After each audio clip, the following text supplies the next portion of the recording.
les pays africains sont des pays indépendants qui peuvent envisager de manière autonome leur coopération. Et aujourd'hui, coopérer avec la France, les États-Unis, la Russie ou la Chine est une option.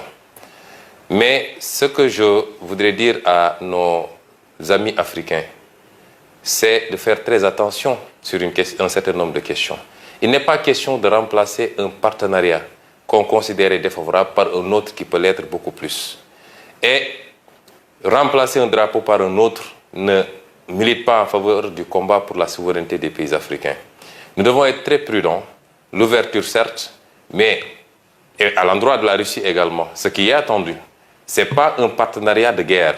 On n'attend pas que la guerre s'installe dans un pays pour débarquer, mais nous voulons des partenariats beaucoup plus constructifs, beaucoup plus larges, qui englobent toutes les questions de développement qui nous interpellent, en respectant la liberté de chaque pays maintenant à pouvoir choisir librement ses partenaires.